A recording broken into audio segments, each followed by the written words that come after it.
क'क्राझाराव एबसुनि 2 घन्टा धरना हाबाफारि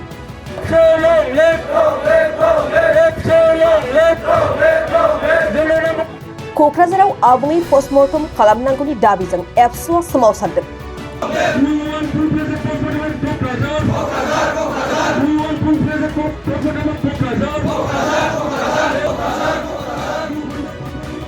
बिटिआरनि राजथावनि गोजोननि नोगोर क'क्राझाराव थानाय आरएनबी सिविल देहा फाहामसालिजों लोगोसे क'क्राझार मेडिकेल कलेज एन्ड हस्पिटालाव आबुङै पस्टमर्टमनि राहा खालामनायजों लोगोसे गाहाम फाहामथायनि राहा गैयैखौ लानानै गोख्रोङै गारां दैखांदों।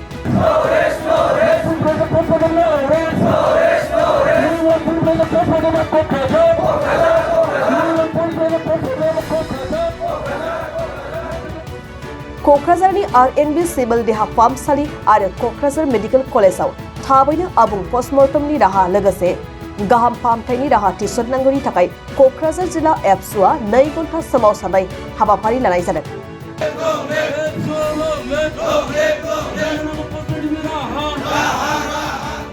क'क्राझार गोजौसिन गेजेरारि आरो थांखि गोबां फरायसालिनि गेलेग्रा फोथाराव फुंबिलिनि 10 रिंगानिफ्राय सानजौफुनि 12 रिंगासिम बे 2 घन्टा सोमावसारनायाव जिल्ला बर' थुनलाइ आफाद, जिल्ला हारिमु आफाद, जिल्ला ट्राइबेल संघनि दैदेनगिरिफ्रा बाहागो लादों।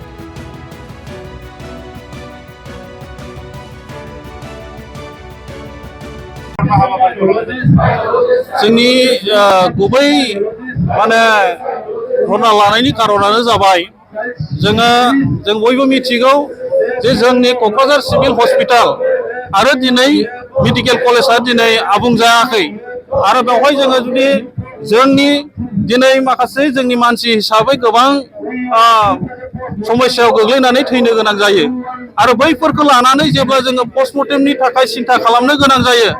दिनै क'क्राझार सिभिल हस्पिटालाव गोबाङानो मिथिगौ पस्टमर्टेम जायो, गोबाङानो मिथिया पस्टमर्टेम जाया, नाथाय बेवहाय माखासे माने माबाखौ लानानै दिनै पस्टमर्टेम खालामनाय जायो जे ओरैबायदि माने पस्टमर्टेम खालामनाय जायो बेयाव जिखिनि जों मिथिगौ दिनै सिभिल हस्पिटालाव पस्टमर्टेम खालामनो थाखायबा बेवहाय मोजां मोनसे रुमनि गोनांथि दङ आरो बेवहाय कारेन्टनि फेसिलिटि नांगौ, बेवहाय कारेन्टनि फेसिलिटि गैया आरो पस्टमर्टेम खालामनो थाखाय दिनै जिनिखि मेटेरियल्स नांगौ बे मेटेरियल्सआ बेयाव गैया।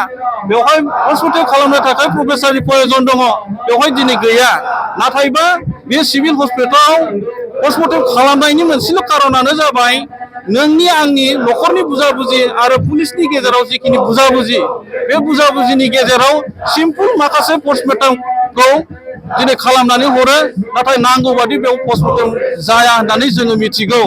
नाथाय दिनै मानसि हिसाबै गोबां कारनाव थैनो गोनां जायो, मेजर कारनाव थैनो गोनां जायो।